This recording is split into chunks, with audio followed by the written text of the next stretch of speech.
Suspicion confirmed. While patrolling the area, I was sure I'd sensed a familiar presence, so I came over to take a look. And sure enough, here you are.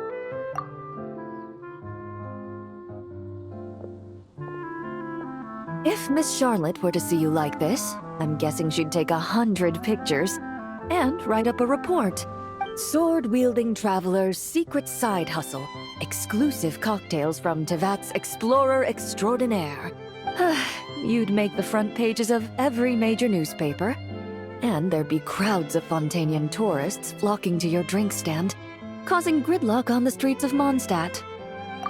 Luckily for you, I turned down Miss Charlotte's request to accompany me here, so you're unlikely to be seeing any scenes like that. Let's quietly celebrate this moment of peace. And on that note, I'd like a caramel glaze. That look on your face tells me you have a lot of questions you want to ask. Calm and effortless. I'm shocked to learn you're a real pro at this sort of thing. Your caramel glaze is ready. Try not to drink it all in one go. It sure lives up to its name. The color reminds me of a raging fire, while that aroma really hits you head on.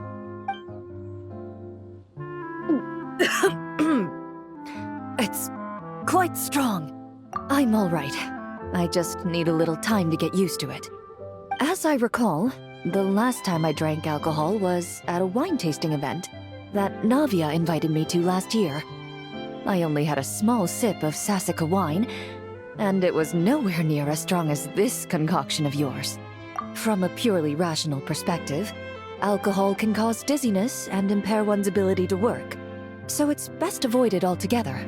But when Miss Farina saw me off at the docks, she mentioned that Mondstadt is the land of wine and poetry. Since I'm here, I thought I should at least try the local specialties. In fact, Captain Eula, whom I sparred with earlier, has quite the refined taste for fine wine. She even gifted me a bottle of Romaritime flower fruit extract, which is no longer produced in Fontaine, and can now only be found overseas. Out of the utmost respect for her skills, I feel compelled to deepen my knowledge of Mondstadt's wines. I truly appreciate all the trouble you're going to.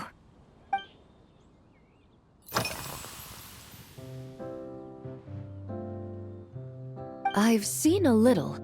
I took a stroll around the city the first day I got here. Navia's done some rather extensive research on this place. Many of the scenes and illustrations for the tabletop troupe were inspired by views of Mondstadt.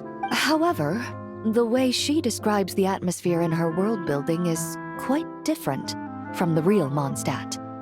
The deepest impression I've got since arriving here is one of swords and shields. Perhaps because I've mostly just visited the blacksmith and the training grounds. Recently, the newer weapons and armor produced in Mondstadt have been created using a completely different heat treatment process from those in Fontaine, with a higher carbon content in the surface layer. While this has slightly reduced their overall toughness, their impact resistance has greatly improved. These newer weapons give off a smell like overbrewed coffee. Perhaps it's because that scent gave me such a positive first impression. You see, Fontaine's signature metalwork is often coated with a protective agent that contains Marcotte. Over time, the faint fragrance becomes overly sweet. And for some reason, it makes my teeth feel funny. I don't imagine the scent of Mondstadt's swords and shields would cause the same level of irritation. Of course, there is a solution to this problem. The next time you find yourself in Fontaine, there's another protective agent I can recommend. One that's as neutral as water, without any excess fragrance. If you also dislike being bombarded with sweetness, this protective agent should suit you well.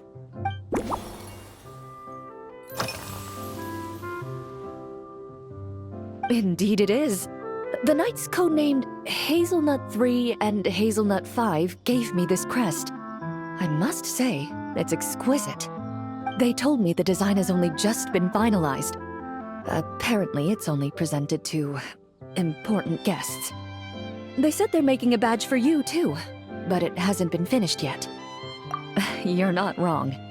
I guess it's similar to how I can't remember the name of every clerk in the Palais Mermonia, but I'm certain you'll get to know them in time. They're clearly seasoned veterans. Even though they work desk jobs, they still turn up in full armor. After handling my affairs, they headed to the tavern for a gathering, saying they wanted to continue last night's duel and determine who had the highest alcohol tolerance. Drinking barrels of beer the night before, yet being able to work with clear minds the next day. Whew. So what you're saying is, while Mondstadters may seem carefree, they actually have an admirable ability to know their limits when it comes to drinking.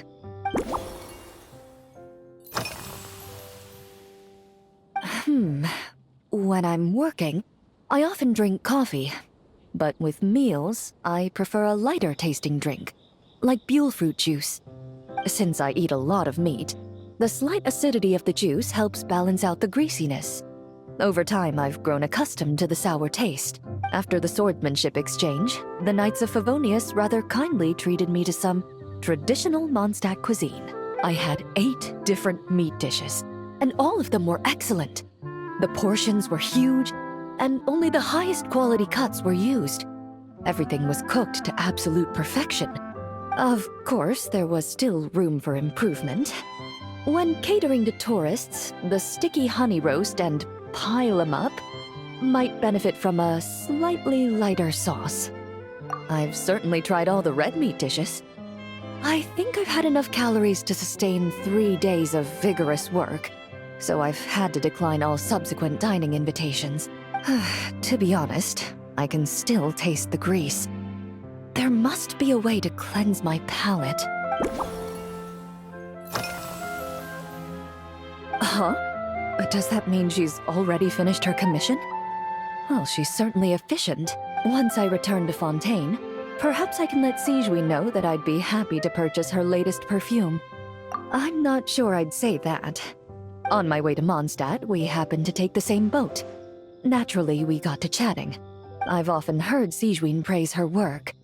After conversing with her on the journey over, I must say, she is indeed a rare and refined individual.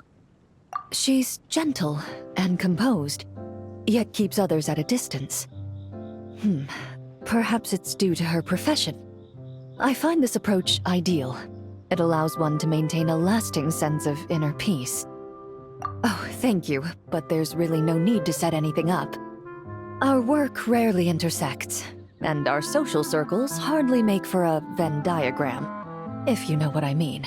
Best to just let things take their natural course.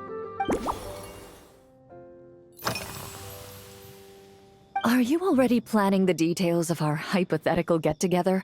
Based on my previous experiences with alcohol, I guess my tolerance is similar to Emily's.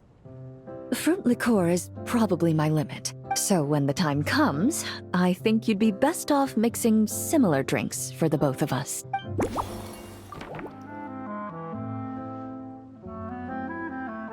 All right, I'll make sure I'm mentally prepared. Even if it's still a bit strong, I'll do my best to finish it. All right, this new creation is called Leisure Time Lightning, a cocktail made exclusively for champion duelists. Enjoy!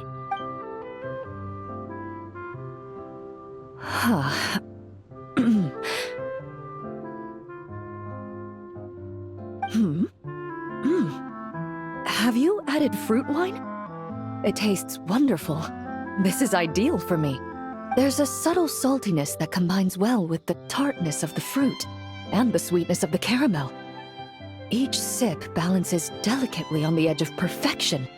The color of the wine also fits well with the name, and the lightning imagery contrasts with the fiery nature of the caramel glaze. But where does the leisure time part come in? I see.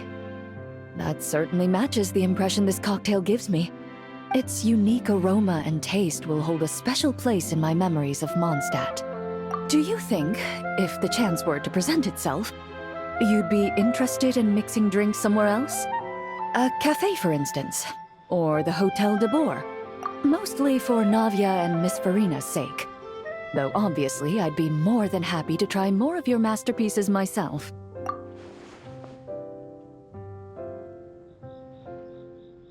I understand. I won't try to strong-arm you.